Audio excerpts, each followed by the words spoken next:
Gang, I've got some inexpensive new fragrance discoveries that I'm going to talk to you about today. Most of these are male targeted. Got a couple of unisex offerings, but they're really inexpensive. It's 7 total, but one of them is a bonus. It's a brand new release, and it's a bit pricier than the inexpensive fragrances I'm going to talk to you about today, so I left that as a bonus. But I find them very inexpensive, very quality fragrances. If you're curious to learn about these, then please stay tuned.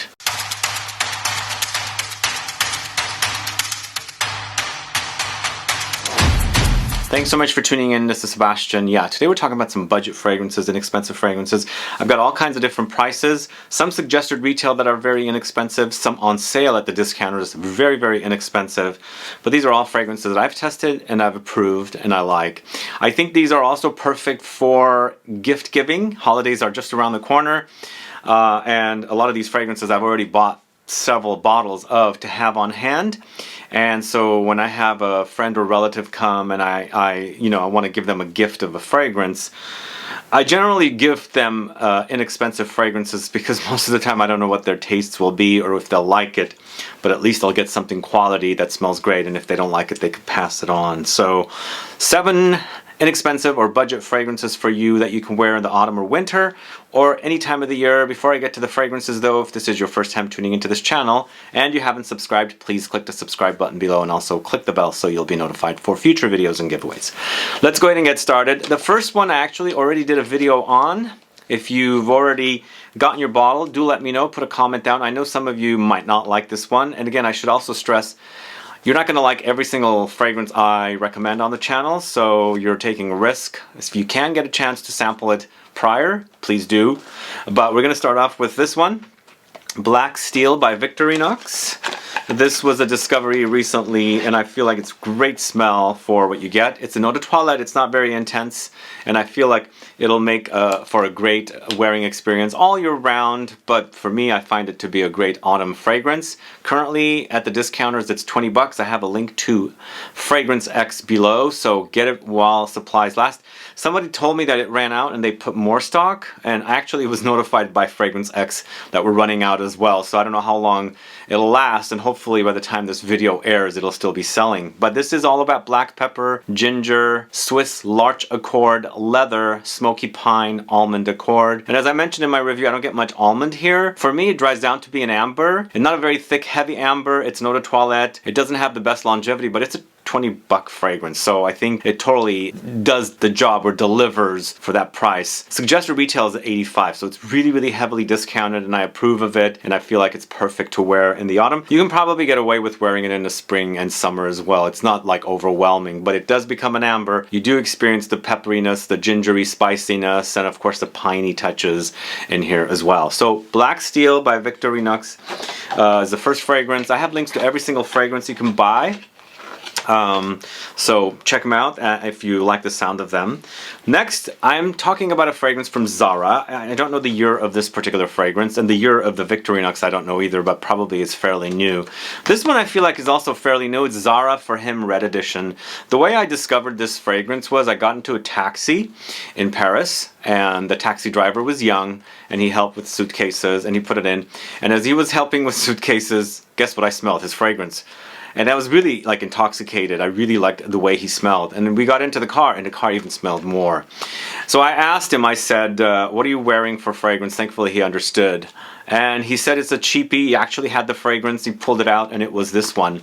So I was quite, you know, as I said, it's very intoxicating the way it smells. So on him and off of him, it was projecting really nicely. And I really like the way it smells. And so, guess what? I ordered a bottle of it from ZARA, and it came. And finally, you know, I have to be honest, I'm kind of getting anosmic to this particular fragrance. So it doesn't, I can't smell it off of me, other people can. And the way it was smelling off of him is super, super fantastic. So this is 100 ml for 36 bucks. I couldn't find the year. It's ZARA For Him Red Edition. And basically it says on the notes here, orange, amber, and Evernyl. Evernyl is a type of oak moss, or a synthetic form of molecular form of oak moss. You do experience the oak moss. There's definitely that kind of foamy green oak mossy touch here, but I feel like this is more like taking Sauvage from Dior and marrying it with Baccarat Rouge from MFK and adding the orange amber and the Evernyl touch. So definitely there's the presence of orange here, and it's definitely ambery, and I feel like the amber is the ambroxan amber presence here. And the Evernyl is there. You pick it up sometimes more than others. That's what was happening for me. And the Evernyl creates this kind of green, mossy, foamy kind of, you know, touch, which I really, really like in contrast here. But for me, it's kind of like a fusion of Dior Sauvage and MFK with the addition of those notes. But off of the guy that was driving the taxi, very, very sexy. It smelled super amazing. This is 100 ml for $36. So anyway, I just was recommending it. I like the way it smells, but I become anosmic to it when I wear it. I can't smell it off of me. I don't know if it's the type of notes that are on me or in the fragrance that are on me and I can't smell it, but my nose just completely adjusts to it and I don't smell it off of me, but other people can. And then also I smelled it off of him and it was super fantastic. So ZARA for Him Red Edition. Has anyone tried that one? It is, as I said, $35.90. I actually waited to buy it when I came to the US. I ordered it and picked it up right across the street from where I am, because ZARA is really close to me. The problem was when I looked it up while I was in Europe still, they didn't have any in stock, and I couldn't find any in stock in the couple of other cities I went to after Paris. But on the US website it was not available. What I did was I requested it to be notified. I requested it the later they said it was available, so I was able to buy it. So moving on to another inexpensive fragrance. This one might be a little more complicated to get. It's an Italian house called TUTTOTONDO, and this is RISO. Basically RISO is Italian for rice, and I'm super impressed with the way this fragrance smells. This is it right here.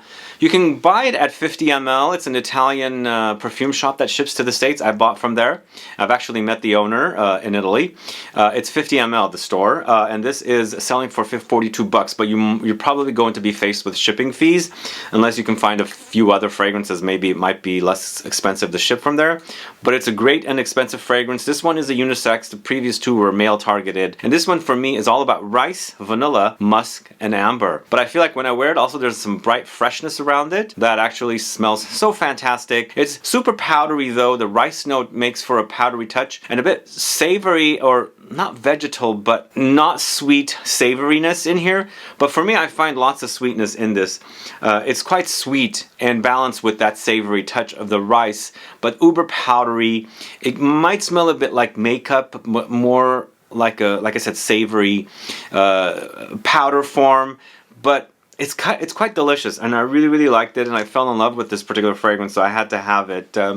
Whoever did create this fragrance created a great job, and this is the first time I'm discovering this brand, and I believe this is a very inexpensive Italian house that has really, you know, quality fragrances, but this particular one really, you know, resonated with me so much that I had to have a bottle, and it smells fantastic. I don't know if you guys are in Italy and have you sampled this particular brand of fragrances. Let me know, put a comment down. And I do have a link below, as I said, to 50 ml. I bought a few things from them during the pandemic, although since the pandemic is kind of lifted, I haven't bought anything from there, but I have visited their store, and they actually have a Instagram, not an Instagram, but a YouTube channel as well. So they do some posts about their fragrances, but I'd like to dig into the TUTTOTONDO brand a little further. And if you are Italian and you know the brand and can report back about it more, do let me know. Put a comment down below so I can find out. Okay, this one was a recommendation from one of you guys, so I quickly jumped on it.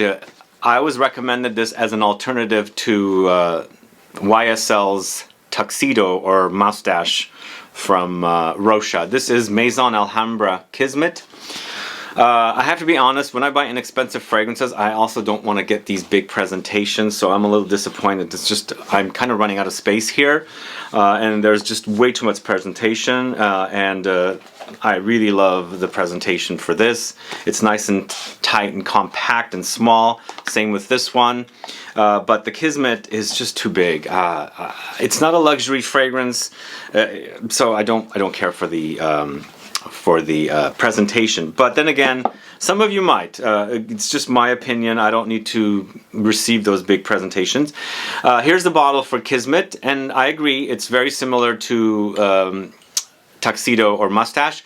For me, I feel like this is an outright clone of Tuxedo. So if you're looking for an outright clone, definitely check this out. And I have to give them high marks for the presentation. I really agree that the bottle is really cool. And look at the side here. They've got some really nice graphic work on the side of the bottle. The cap is nice as well. So this is 100 ml for 38 bucks at Amazon. I have a link in the info box. It's Eau de Parfum concentration. The only other thing is I was looking up this fragrance. I was doing some research. I don't know how they can get away with calling it Kismet, but Lubin has a fragrance from 1921 that was called Kismet, and they relaunched that fragrance in 2016. So I don't know when this came out, but I believe it's fairly new, so I don't know how they can get away with calling it Kismet, but they might be in some legal trouble. But for me, it's woods, vanilla, coffee, patchouli, nutmeg, cacao, sandalwood, and vetiver. For me, I felt like this is very close to the YSL Tuxedo, but there were some things about it. It did have the depth, but I felt like it didn't have that shine that the YSL Tuxedo has. And just like when you compare it to Mustache, similar, the YSL Tuxedo, including the Tuxedo and Caftan and also Baby Cat, I feel like there's something depth in there in those fragrances that I don't get with some of their alternatives, if that makes sense. Which is the same case here, but it's very, very faint. So if you can get past that, it's a very good price, 100 ml for 38 bucks. And the presentation you might like. I just think it's too much presentation for the cheap or inexpensive fragrance that I'm buying. But you guys might not feel that way. Again, Tuxedo is a unisex targeted release. This is a male targeted release, but feminine, or women I should say, can totally get away with wearing. Moving on to the house of Franck Olivier. This is Amber. This is really quality amber for 23 bucks, 100 ml. And for me, wearing this particular fragrance starts reminding me of a very popular Dior amber fragrance, Ambre Nuit. Not close, not quality like Dior Ambre Nuit, but you know, if you're looking for a cheap alternative, this might be it. For me, this is all about amber, vanilla, labdanum, patchouli, vetiver, sandalwood, bergamot, and orange. To me, it acts like it. It's very thin, as in it's an easy to wear amber, not very syrupy, heavy. And you know, as I said, it's not as quality as the Dior. Dior makes really quality fragrances, but it's so inexpensive. 100 ml for 23 bucks. I like the compact box as well, as you can see. So I like that about this one. It's inexpensive. You can, have one in your office and have one somewhere else, as long as people are okay with ambers, because this is definitely sweet and ambery and vanillic. And yeah, I think I recommend this one as a great alternative for Dior's Ambre Nuit. And this one is, it's got to be unisex, because Ambre Nuit is unisex. Anyway, Franck Olivier Amber. Have you guys sampled that particular fragrance? Do let me know. And the last fragrance I'm going to talk to you about today, outside of the bonus one after the outro, is Roger & Gallet's Open White. Very inexpensive. So I decided to buy all the open fragrances from Roger & Gallet. I don't know if you guys know this house. Open fragrances, there's 4 of them. Out of the 4, I feel like this is very modern, very unique, and smells fantastic. And also, it's only 13 bucks at the discounters. This is on the Fragrance X website, which I have a link in the info box. For me, this is very powdery. It might come off a bit makeup-y, but lots of tonka beans with anise, iris, patchouli, incense, violet, yuzu, bergamot. I'm gonna go ahead and spray this one on because it's fairly new. It just came, and I was like, wow, at the fact that this is so unique for the smell and smells nothing like the other open fragrances. I'll eventually do a video on the open fragrances, but I felt like they were not that good. They were okay and they felt very classic, but their current form was not that great. But this, I'm going to see if I can spray this here. I'll show you the bottle as well. Very cheap bottle, very inexpensive fragrance, but it might have some smokiness there. It has the iris, of course. It has the violet, and you can definitely pick up the violet touches. And of course the tonka beans, it's nutty, it's a bit bitter, it's a bit tobacco-ish. I think it's definitely a solid release for the price. This is not going to be everyone's taste. It's definitely powdery, and the violet is there, so if you don't like the note of violet, you might not dig this one. There's a little bit of a rubbery touch in here as well, with a little bit of that smokiness. Very unique. I don't know where that comes from, but I feel like it's definitely solid. If you like violet, if you like powdery fragrances, if you like Tonka beans, definitely try this one. Oh, you gotta also like the Anise, because the Anise is in here, adds a bit booziness, a bit greenness in the fragrance. And it's a nice contrast to all the powder that's in here. So either way, that's the last fragrance I'm talking about. It's Open White from the house of Roger and Gallet. I've spoken about that house here and there. It's a fairly inexpensive brand from France, which I used to see at the drugstores. Now they have, they're owned by L'Oreal now, and if you go to Paris, they do have some standalone stores you can go in to discover their fragrances. But I feel like this particular fragrance and the Open collection are not new. They might be kind of like on their way out, if that makes sense. But this particular white, Open White, is from 2013. Anyway, those are my inexpensive or budget fragrance recommendations for you guys. Oh, one last thing I should say about this. This is a male-targeted release. This whole entire Open collection is male-targeted. This is definitely one that women can totally pull off too. But anyway, those are the fragrances I wanted to recommend today in this video. Have you sampled these fragrances? What are your thoughts? I know you guys have been mentioning for me to do more inexpensive fragrance videos, so here it is. I've got this one for you today. I've done several in the last couple of weeks. I'm going to slow down and then move on to some new house discoveries and things like that. But let me know if you're fans of these particular fragrances. Let me know if you like them, if you hate them, because I know some of these are not going to appeal to everyone. And a lot of you also complain the fact that you know, inexpensive fragrances are cheap smelling and things like that. You know, I only recommend quality fragrances, and as I said, they're not going to appeal to everyone. Sample first if you can. If you can't, they're not that expensive. But either way, guys, if there's any other inexpensive fragrance recommendations that I should check out, put a comment down so I will, and then circle back several months later and do another video like this. But either way, I appreciate you tuning in today. If you have any questions or comments, please list below. Please like this video. Please share it. Follow me on Instagram and Facebook, and I'll be back with more videos very soon. Have a good one. Goodbye.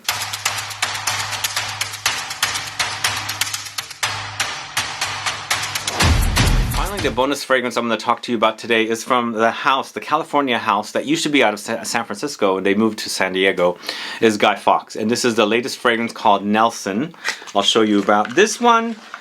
Is an everyday, all year round kind of a fragrance for me, because it's not necessarily uber intense. It's a fresh, green, woody fragrance, focusing more on woods. This is Nelson right here. And it's 50 ml, 65 bucks, EDP concentration. It's a brand new release. And I wanted to highlight it that because it's not uber expensive, but it's also a little more expensive than the other fragrances because those are really inexpensive. That's why I've left it off here as a bonus. But this is lots of eucalyptus, sandalwood, American cedar, citron, green cardamom, juniper, clary sage, lavender, patchouli. There's definitely earthy woodiness here, lots of it. There's definitely some green, you know, accords or touches in here as well. You've got the aromatics. So it's clean and woody. And, you know, I do get the citruses in here as well because when you first spray it, it's kind of sparkling and also a bit metallic and cold, ice cold. So initial blast is kind of very invigorating, but then it eventually becomes kind of green, aromatic, and of course woody as it's drying down. So anyway, Nelson is a brand new release from the house of Guy Fawkes. If you don't know that house, I do have a video with the owner of the brand. You can go catch that video. He came to the studio back in 2019 and you know, before pandemic, and we shot a video together. But definitely wanted to highlight the latest Guy Fawkes fragrance, Nelson. And I do want to say every single fragrance today I discussed has been purchased by me. This one was sent to me, so I just wanted to get my thoughts out there for you guys to check it out. Anyway, guys, thanks so much for tuning in today. Stay tuned for another video. Bye-bye.